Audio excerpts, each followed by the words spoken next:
The truth about dating. When it comes to dating, things are very different for guys now than they were 5 years ago. And before that by 5 years.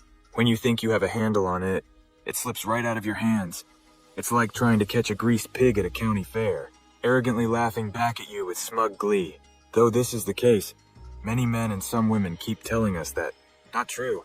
A wishy-washy, over-the-top, an unrealistically idealized picture of dating that doesn't exist.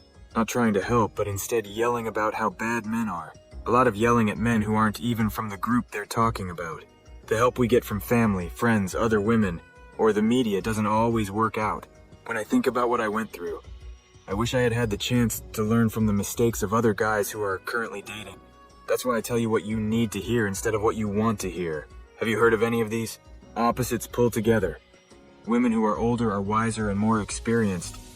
Take the game before you settle down. When you're not around, your heart grows fonder. Love and war are fair. Women are more beautiful than guys. Be a gentleman. Have faith. These things aren't really true today if they were ever true. This movie talks about some of the useful dating tips I wish other men had told me. I hope you can use them as you go through your own love journey. On a first date, don't pay too much. I'm going to that place. Remember that you don't know anything about her. There's nothing. In her personal life, she might do a lot of different things. Might be seeing other guys. She might be hooking up with her boyfriend or someone else. Perhaps they are just bored and want to be fed and walked around. I could want to be noticed. She might also be learning to enjoy being alone and having her own company. At the point in her life where she is having fun, let's be very clear about this. None of these are really bad for her. When it comes to dating, women should be able to do whatever the fuck they want. And I agree. I like people who are honest about who they are and don't try to hide it. In the same way, though, you do too. In other words, you need to set your standards. Also, computer warriors, don't get it wrong. I'm not talking about the level of Jonah Hill. I mean, the kind of woman you'd be happy to be with forever. Even if she doesn't change anything. You can either accept her as she is, or not accept her at all and find someone better for you. Jonah Hill, keep this in mind. From the start, you knew what it was. What kind of foolish fool do you think you are to spend a lot of money on a first date with someone who wouldn't do the same for you? Be honest. Keep track of how many times a woman has asked you out. Pick the place. Paid more than $80 for the date, and then gotten in touch to say how much fun she had. I'm not trying to be mean, but it's always the same story with some women who say they believe in progressive ideas and want to end sexism but still follow traditional male dating rules. The first date should be about being honest with each other and seeing if this could be the start of something great. When you spend a lot of money and she just sits there and takes it, you've decided to be out of balance from the start. It's okay that you have to pay for the first date, but try to stay as cheap as you can, because you might not see her again. It's better to lose $10 to $20 than $50 to $100. If someone likes you, it doesn't matter how much you spend. She just wants to be with you. Once you know she likes you, treat her like the princess. That easy. When there is real love, the heart's presence is more important than the hand's gifts. This is why real love is measured in time and attention, not in money. Accept the beauty of being weak. Being open and honest is a strength, not a problem. This is one of the most important things I wish someone had told me. A lot of guys are taught as kids that they should always keep up a tough, emotionless appearance. Being open and honest about your weaknesses can, however, lead to stronger bonds and more important relationships. However, you should use it smartly. I mean, don't cry all the time during GD and tell her over and over that you're afraid someone will pick her up. You can say that sometimes, but only when it's necessary, and never when it's expected of you. You need to show her that you can open up and let her see it. When you tell women how you feel, they can understand and back you, which makes the bond closer. Most women really like a man who is strong and doesn't mind being open. You look stupid, and like you're trying too hard when you act like you're very calm. It's been said that if you try hard, you die hard. Women tend to be a little more socially confident than men, and they can spot a fake from a mile away. Rom-com women don't exist and never have. I used to think that all women want a good guy to come along and make them fall in love, and you would run into them in a coffee shop or grocery store. I used to think that most women liked guys and wanted to date to get married, have a good family, and live a happy life with their partner. I used to believe that women would accept you for who you are and give you a chance until they were shown otherwise. Not at all close. Some women only want to hook up. Some women have more than one partner. For some women, the good one is more important than any other man because all the other men are bad. Before you know it, some women have been on so many dates with jerks that they work as part-time therapists. Some women have been with so many jerks that you'll be grouped with them until you prove yourself. Some women have never been to treatment, which makes their views on guys very skewed. Some women think that guys are all the same. Some of the women you date are porn. Some women put their jobs ahead of relationships or other people. You might not even know that some women are married and seeing someone else.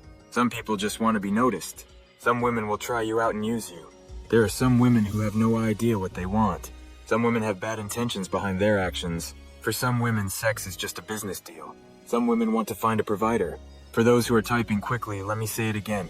Some women, not all women, that's what I said. I could say more, but I think you get the idea. People are taught to think that women are helpless victims who are desperately looking for a good guy to be in a long-term relationship with. My point is that you shouldn't believe this. There has never been a single type of woman. There are more subtleties in women now than ever before, and you need to accept them all for who they are and start getting to know them well. But don't go back to old ideas about what women are like. There is no more sugar, spice, or anything nice. I remember that I dated this woman once, and after about 2 months, she broke up with me quickly. I was a little upset, but I put it all on the game, as I always do. But about 3 weeks later, I found her on social media, because an Instagram wedding shooter I follow had tagged her. She did get married. After 2 weeks, she broke up with me. Focus on getting better.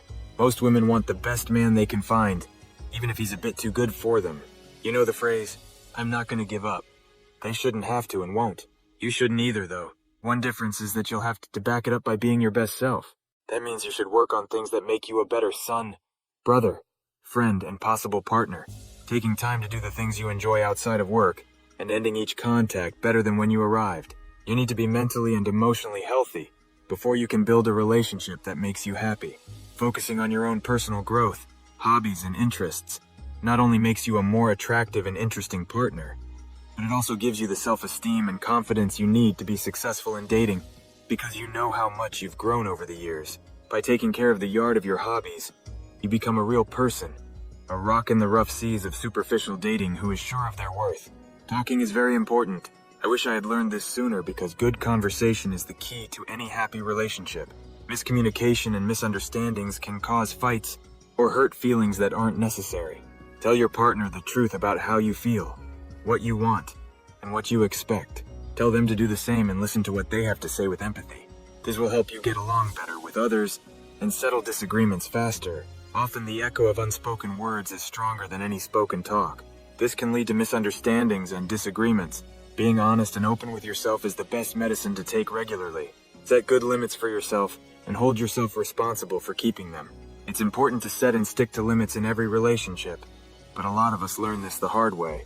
Tell your partner what your limits and tastes are, and accept theirs. This can help make things fairer and more peaceful, and it can also help people value each other. People get turned down all the time. I've been turned down so many times. There are a lot of books about dating that don't bother to say how important that is. To fail quickly. I've learned not to be afraid of criticism, but to welcome it. What I've learned is that failure shouldn't be seen as a bad thing, but as a chance. This change in how I saw things changed the course of my dating life forever, by increasing the amount of dates I went on, and contacts I had with women, etc.